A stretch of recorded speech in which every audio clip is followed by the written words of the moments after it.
Hey everyone, I hope you are all doing well.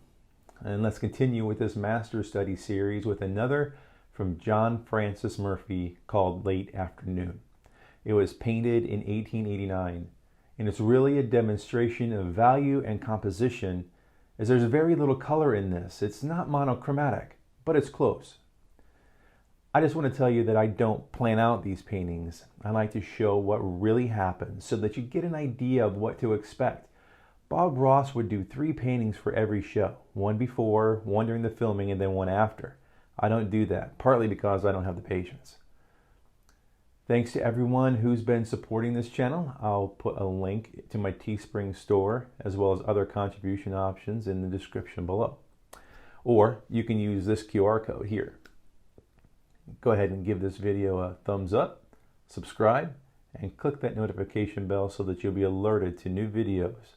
And please, share this video with someone you think might learn from these fundamentals.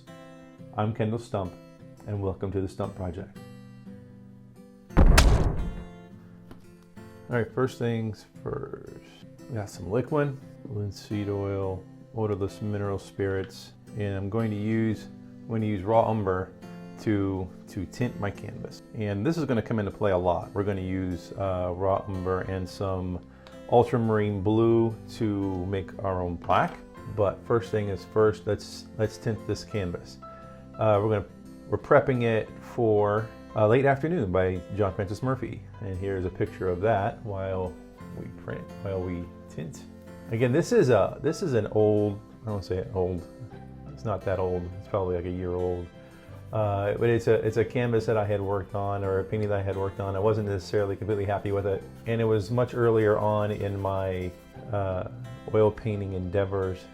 And I've learned a lot since I had started. I've only been oil painting for a couple of years, but I've got a background in art, so I've been able to apply a bunch of those basic fundamentals to this.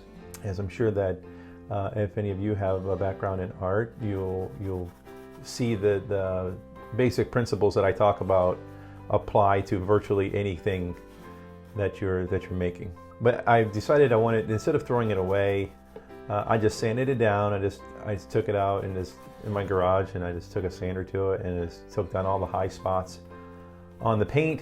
And because oil painting can build up, or oil paint can build up on your canvas, and you can have like little high peaks and valleys. And I took it out in the garage and I sanded it down, took those high spots out, and when I was happy with that, I brought it back in and put a coat of titanium white on the top and just let that dry. When you do that, it gives you a nice, really smooth surface. Not a lot of tooth that you would normally see or feel from a canvas. So some people may not like that. It is something interesting to work with for sure. So now I'm taking off some of this extra paint. You want some on there because you want it to mix with the paint that you're going to put on, and it helps unify the colors that you're going to be working with. And the harder that you press on this, the more paint you're going to take off. So what we can do is we can kind of start to sketch in. If we divide our canvas into thirds, see, like a third right through here and then a third right through here. Generally speaking, you try to put your horizon line on one of the thirds. John Francis Murphy did that. Just right across here would have been the horizon line, so we'll just get a clean spot on our towel. That's what we'll do. And just take that off. Okay, so there's horizon, and then he's got a light spot on the horizon. It's going to go right through here. There's also a tree that's going to go here too, which is obviously dark, but we'll get back to that when we start to sketch things out. And there's some water down here. Now I'm kind of sketching this out. This is kind of visual placeholders, but it's also removing extra paint from the areas that I don't want to be contaminated with that raw umber. I may want it to be a brighter, vibrant white. Okay, we're going to start by mixing our own black, and to do that, we're going to take some ultramarine blue and some of that raw umber. And I'm just taking a palette knife. I chose a smaller palette knife because I'm working on on my board, in my box, so it's a little bit smaller. I like to mix my own blacks. It feels like it's a more chromatic black. It's a richer black. That's probably a better term. Richer. Versus something that may be like the black out of the Bob Ross collection, for example. It almost got a purpley hue to it. If you add white to that black, you get a little bit more purple. Now, when you're mixing your own black, you can check the value of it just by adding a little bit of titanium white. And if it turns out to be a nice gray without any color hues, then I would say that you're in a good place. And see, so this, as we can tell, it's a little bit on the blue side. So I'm going to add just a little bit more. Okay, let's sketch a little bit since we have this on. Okay, so we know there is a tree.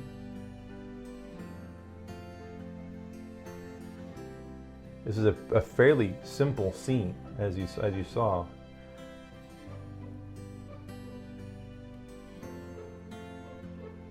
Tree right there. We'll put a trunk on that.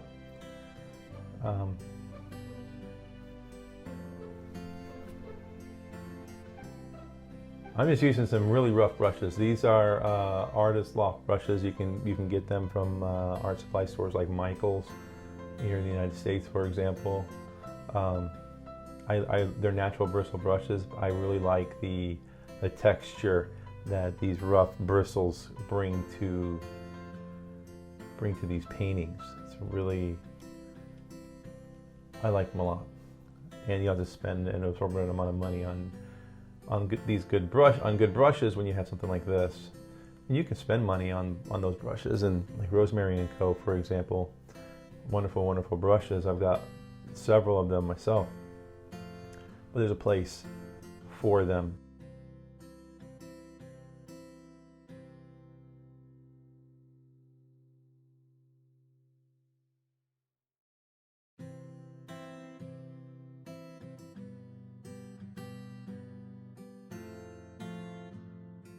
Again, we're just sketching this out for the time being, just kind of giving us an idea of where things are and how things can fit in. And then as we get down to the bottom of the canvas, things should tend to get darker and more contrasting, especially along the edges. I like to keep the edges relatively dark in comparison. It helps bring the eye into the focal points. I want to decide where those points are. Okay, so now we look at the color. As you saw, there's very little color on here, but you want to start with your darks, because if you start with your lights and you build on top of your darks, and you build darks top of the light, you will tend to muddy, or the darks will lose a lot, and you really don't want that to happen. And it's hard to recover from that too. I'm not saying that you can, it just takes a lot more effort. And if you think smarter or paint smarter, I think you'll be much happier with the result. So I'm using this black, and you can kind of see it's dark. It's super dark. It's much darker than the burnt umber that we put up there, or the raw umber that we put up there. But we're going to start with this, and then we're going to build on top of it. Now I'm just taking this, and I'm going lighter and lighter as I'm getting closer to the horizon.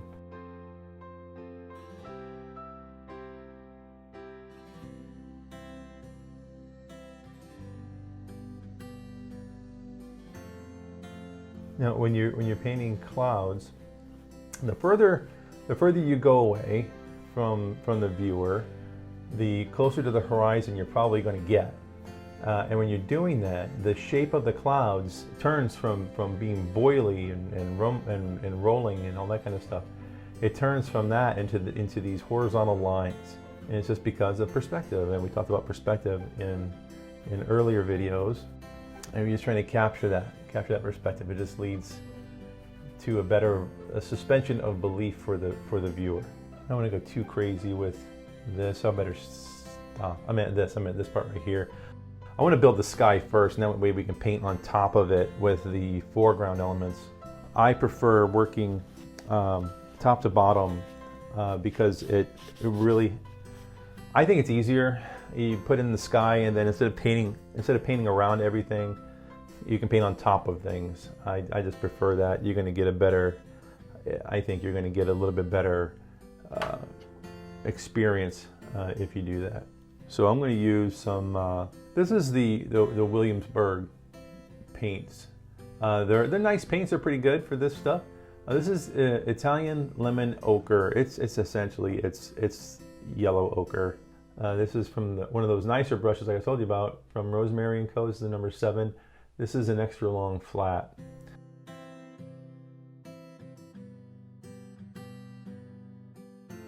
And we know in the painting there is some what looks like some yellow ochre in the sky. So that's what we're using that for. It's going to mix with the raw umber that we've got there, so that it's not just flat yellow ochre. Now after you take a few swipes, because this yellow ochre on here is relatively juicy and thicker, you're going to get a lot on your brush. Just take a paper towel and just wipe that off so that you can maintain that yellow ochre color. Otherwise, it's just going to get more and more. It's going to get darker and darker because of the raw umber that's there. Then you're going to start contaminating stuff that's on your palette, and it's just not going to be a good experience. So what I want to do with this is I want to ultimately just kind of block in some color, and then we'll probably smooth it out a little bit before we go and add anything else to it. And then be careful as you get down to closer to the horizon line. You want to be able to maintain that brightness right there, because once you paint over it, it's a little bit harder to bring it back. Let's say you can't continue to add white to it and like to build the light colors on top of the dark colors. But if you got white there to begin with, it's usually a little bit better. Mixing the horizon color in with some of this stuff that we know was going to be trees. When you mix your foreground elements with your background elements or your horizon color, it gives that feeling of depth. Something like that, except we want to add a little bit more texture. So this is, again, one of those really cheap artist brushes, and I'm just going to just kind of dry brush. I got no paint on this brush at all, and I'm just kind of scraping left and right and just kind of giving the idea that maybe these are branches from faraway trees. Get some texture. And now I want to add a little bit of titanium white to the mix.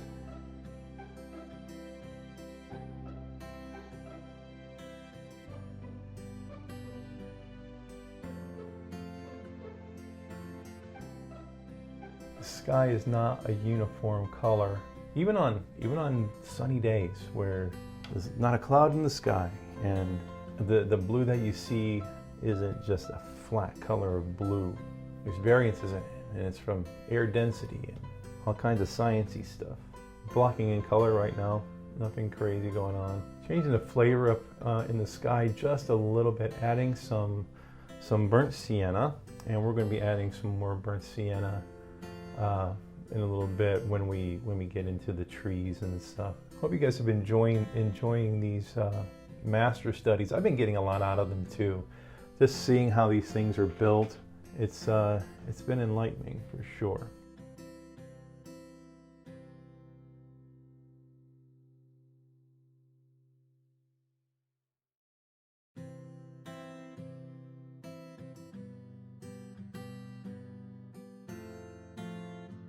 All right, so this is kind of a good place for our background color. Okay, now this is number one. This is a 1-inch natural bristle brush from my Bob Ross collection. This is super, I've never found another brush like this one, or the 2-inch brush that's in that has the blending capabilities that I have grown to enjoy. I know there are blending brushes out there, but there's just something about these brushes that just really work for me. And I'm just using just the side, this part right here. I'm just softly brushing fluffing these clouds. I'm not trying to blend this so that it's so smooth. I'm just trying to get rid of some of the brush strokes. If you look at John Francis Murphy's artwork, you can see that the sky is very rough. So I don't want to blend this to the point where it's just a smooth thing. I want to maintain some of that roughness. I just want to eliminate some of those short brush strokes. I want the color variations to remain. And then as I come to the bottom here, those are going to be long horizontal strokes. If you need to blend stuff out more, you can just use a little circular motion just like this. Just a circular, using the corner of your brush, and then fluff it a little bit. This looks like a really, now, I don't know if John Francis Murphy would have appreciated this sky. I mean, I'm just using, obviously we're using his artwork as a point of reference. What my objective is to get a better understanding on how they were developed. And here is a good example, and this is why I'm doing it, because I didn't want this like to be super dark. Putting dark on top of lighter colors, you can see it's going on dark, but then the more you mess with it, it just gets muddied. Even this black I'm picking up off my camera, this is not black anymore. Start with dark and work your way, I'm sorry, start with dark and work your way lighter. Soften some of those harsh marks. Not all of them, like some of those brush stroke qualities in there I want to be able to maintain. Got a little glare right up in here, sorry about that. Now we're going to go into the white and yellow ochre again, a lot more white this time, and because we're going to pay attention to this white at the horizon. You see just a little bit, one stroke, and I picked up some dark on the very tip of my brush right there. And that will go in and contaminate that light color that I'm trying to apply, and you don't want that. And this right here is the reason why we didn't put that tree trunk in. Otherwise we'd be painting around it. Don't want to have to do that if we don't have to. And twist and turn your brush, and you're going to get some really fantastical shapes. As we come out, we're just going to let that white mix with the paint that's on the canvas and get darker and darker and darker and darker.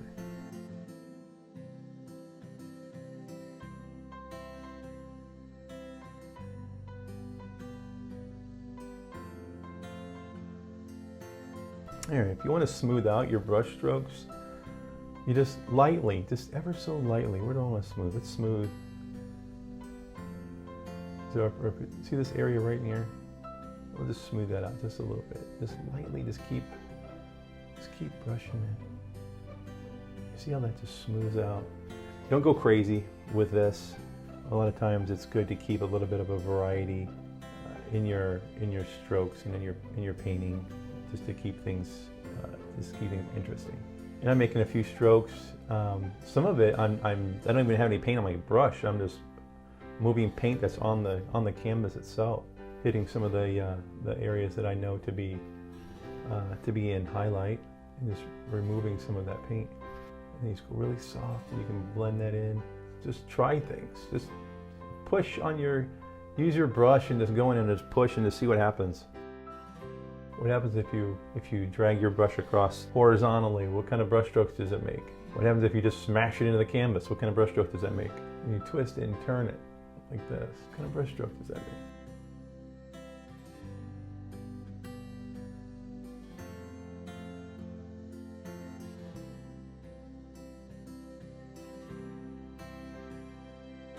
Blend some of this, soften it, make it look a little bit more like clouds.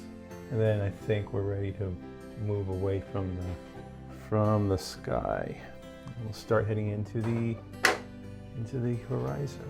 So on the horizon, we have a mixture of, well, it's a little bit more red, but I'm going to take some of the black that we made, and I'm going to add some burnt sienna to it. And I want to come in here, and it's still just a little dark. Let's add a little bit more burnt sienna to it. And I'm just adding, this is just a little bit of background color.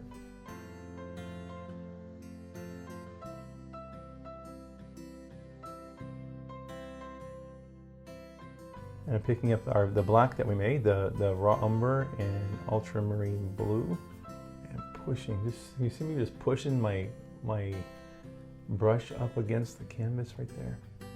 And I'll make some strokes and I'll turn my brush, and this is all just foliage, just all, you don't have to make solid lines, just let the background colors just kind of show through that.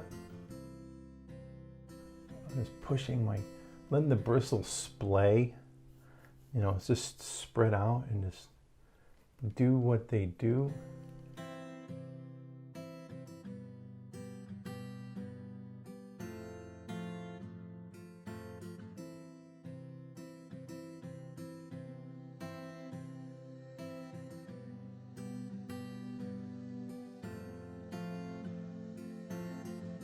Want this all dark right here because we'll be able to come in and we'll put some highlights in here, and I'm just tapping with my brush. I'm just going to get some nice texture. It's going to allow some of the underlying canvas to come through, especially along this horizon line right here.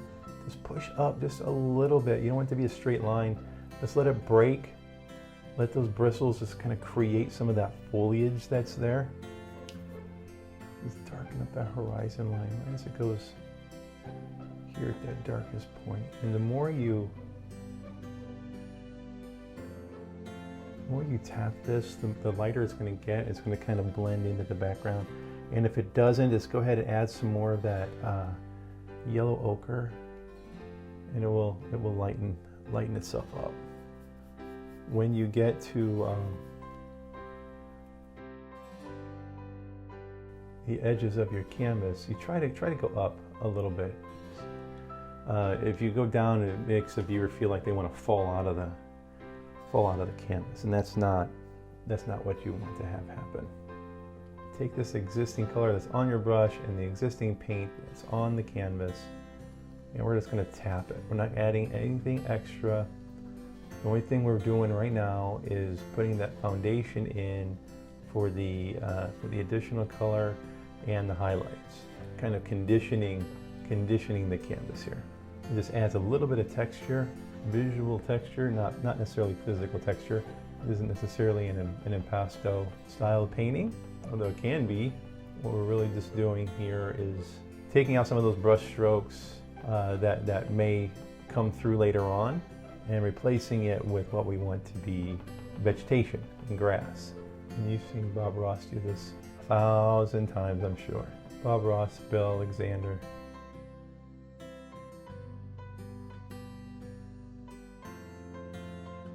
Leaving this spot here in the middle open. That's where we're going to have a little bit of a water puddle. I want to put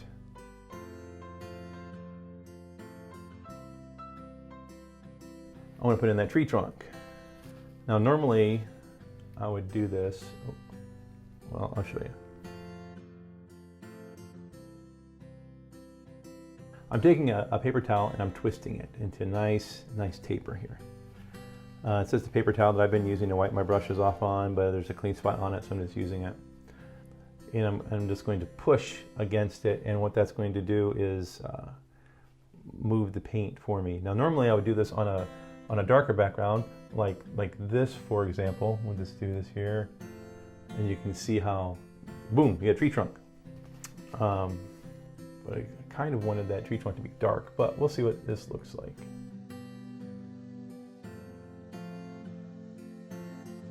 I mean, I like it, but it's not in the style of John Francis Murphy. So we're just going to cover that up. But that's why you just experiment.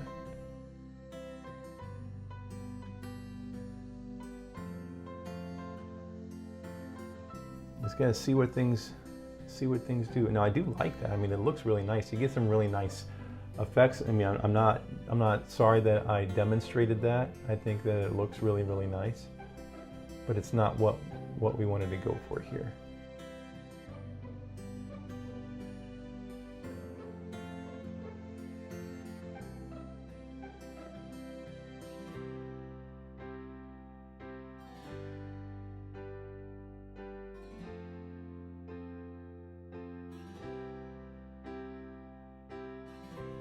just using the side of my brush, or the tip of my brush, and just touching. And if you get something on there you don't like, wipe off your brush and just blend it out. Now we all know that complementary colors gray themselves out. Burnt sienna, which is red, and sap green are going to, we know this, kind of gray themselves out. So you kind of want to, if you want those colors to stand on their own, you kind of need to be sure you keep them separate for the time being. And I'm just touching, I'm just tapping the brush on my palette, just like this, just to kind of get the bin loaded, and I'm just touching the canvas. That's all that I'm doing, nothing crazy. Adding color, bits of red, where I know that there are bits of red. And we're gonna go through here too, and put some holes in the tree so that the sky kind of shine through a little bit.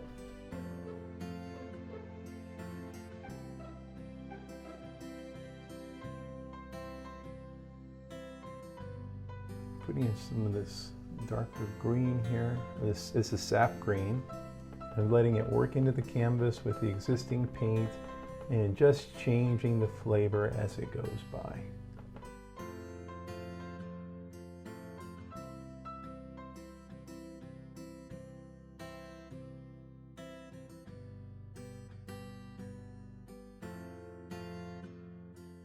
Take some of that yellow ochre, titanium white.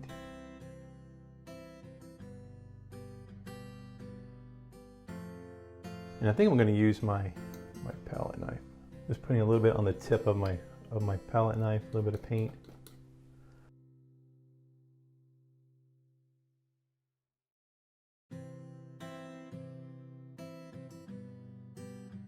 Because as soon as you make a mark, you get paint on your palette knife. And the same goes with your brush if you chose to use your brush. And I'm removing some paint, but that's okay. I'm going to go in and I'll put some of it back. So I wiped off my brush. This brush, I just wiped it off.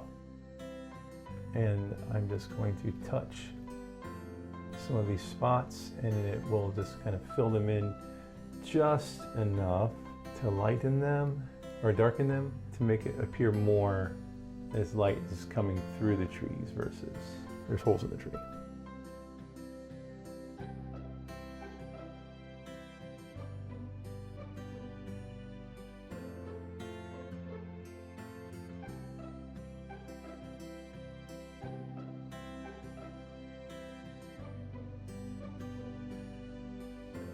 Do a little more highlights on the grass here. I wanted to raise the value, not necessarily change the hue so much, although you can, without getting too saturated. If you put yellow in that, you're going to get saturated. But you can put yellow ochre in with your sap green, a little bit of titanium white.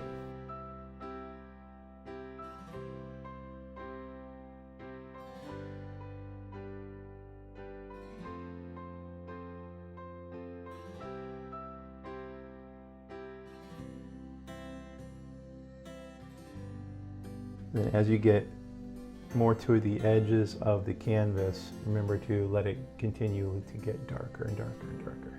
Mix with the paint that's there and just kind of let it fade off.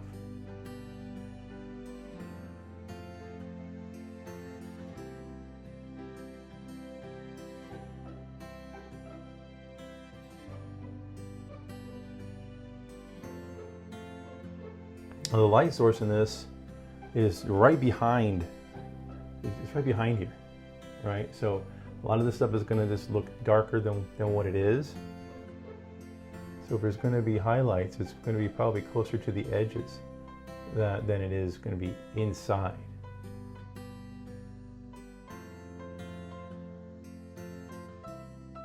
And on either side too, not just favoring one side.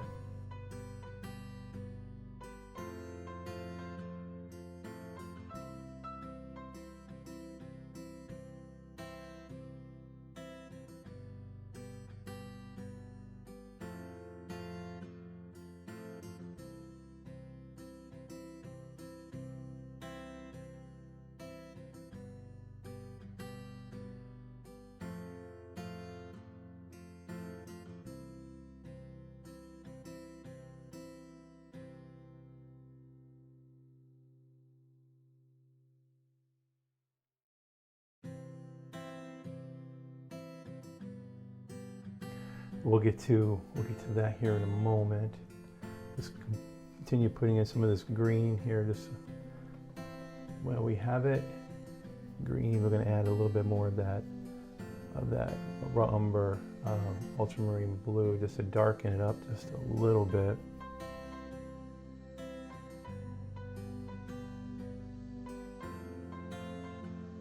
And then some of this grass in here is a bit dried out, so we're going to use just yellow ochre and probably some burnt sienna as we need to.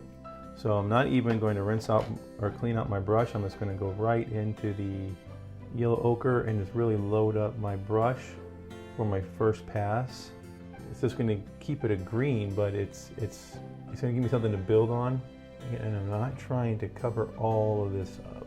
I'm letting this act more as a transitional color instead of just going right straight into yellow ochre.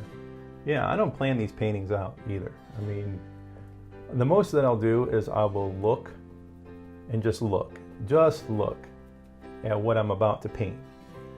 And I'll get an idea of the colors that I'm going to need. And I told you guys this before, white isn't white, black isn't black. You really need to study those colors and get an idea of what it is that you're actually seeing. You want to paint what you see, not what you think you know. And oftentimes that is neglected. So I like to take time. That's about my only preparation that I do. I'll take time to look at my painting that I'm going to do to get an idea of the colors that I'm actually looking at, not that I think I'm looking at. Now I do want to wipe off my brush because I do want to go into lighter colors. So I want some yellow ochre, some burnt sienna, and it's a tiny bit of titanium white.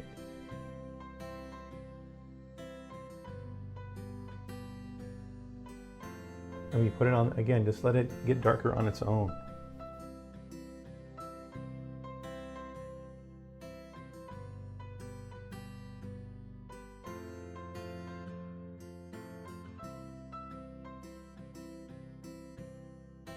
Turn your brush, twist it a bit.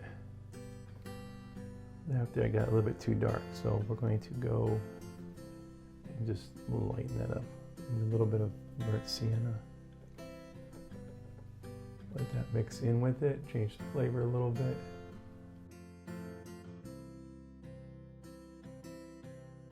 Bring the highlight area back down. Just touch and lift, touch and lift. You can see how it puts wisps of grass and stuff in there. Not only just from paint, but from paint that you're scraping off of the canvas when you do this. Paying attention to some of the background right here as that gets closer and closer to the horizon. We're going to see less and less detail.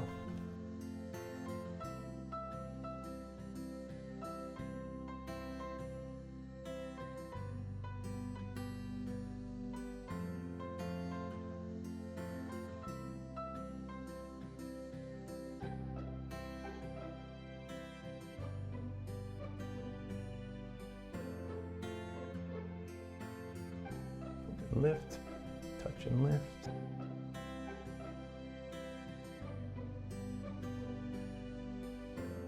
All right, so now we're going to get into this part right here. All right, let's get in the water. Titanium white, a little bit of burnt sienna, and the top part of your palette knife, make sure you keep it level with the horizon.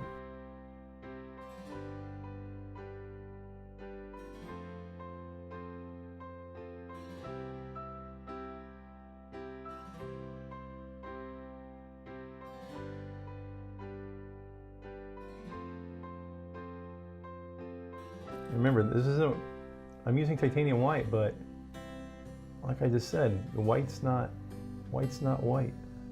I've got it mixed in with other stuff, And this is more of a, I've got burnt sienna in this, I've got yellow ochre in this, even some sap green, burnt umber, I got a little bit of everything.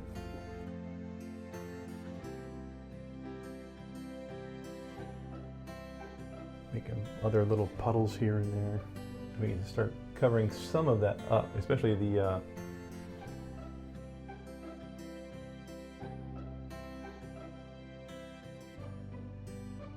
edges.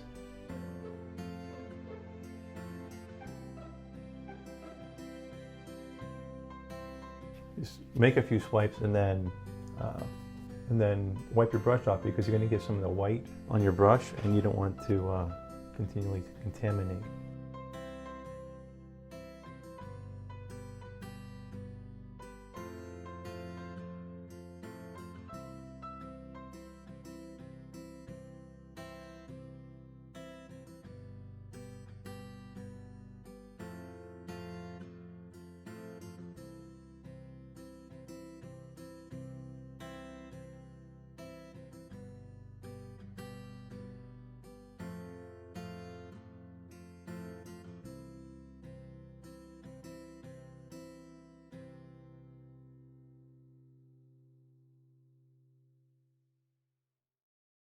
Just adding a bit more, just breaking up the edge of this water line a little bit more.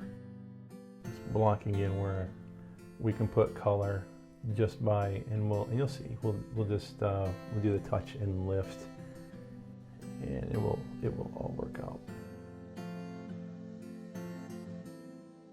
Touch, lift.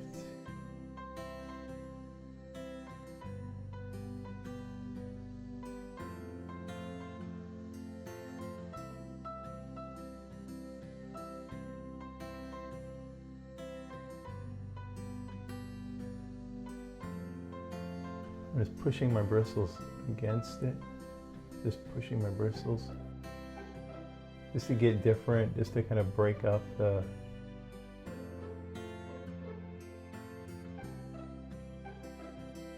monotony of it.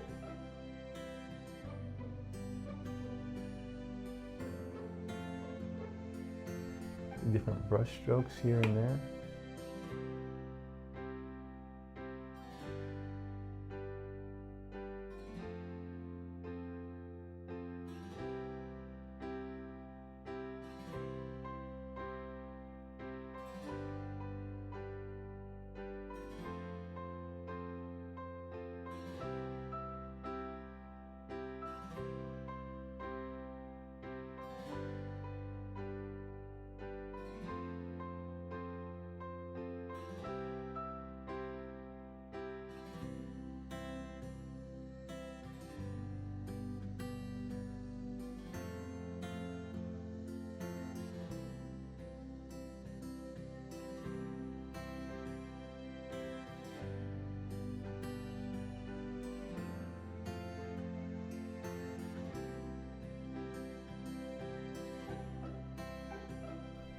And back up. And see, this is where you can tell, like, once you add some light to your darks, it's hard to get back in on top of it and get it back to that full richness that you wanted.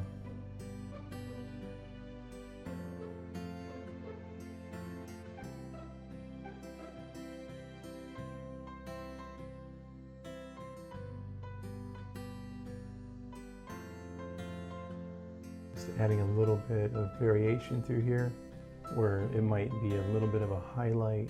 You don't want to cover up all those darks. You obviously need some of those.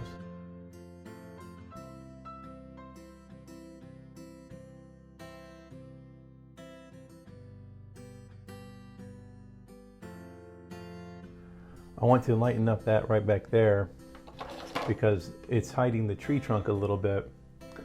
So I'm going to take some yellow ochre and wipe off my brush a bit and get some of that black out of there.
Using your finger is a great way to blend.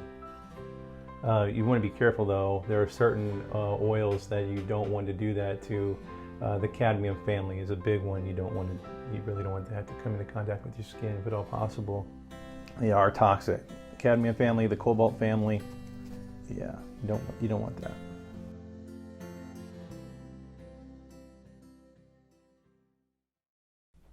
This was yet another canvas that needed to be repurposed. So I sanded it down, got it all prepped to go again. Recycle these things that you aren't going to sell or give away. The light and the dark, you really need one to show the other. Start with the dark first, then build the light on top of that. If you start the other way around, you'll muddy your darks and not get the richness that you want. I hope you like these master studies, and if you want to see something special or have a question, drop me a line in the comments to let me know. Keep studying, keep practicing, and go on and create something awesome. You can find inspiration anywhere. Don't be afraid to look. I'll see you next time.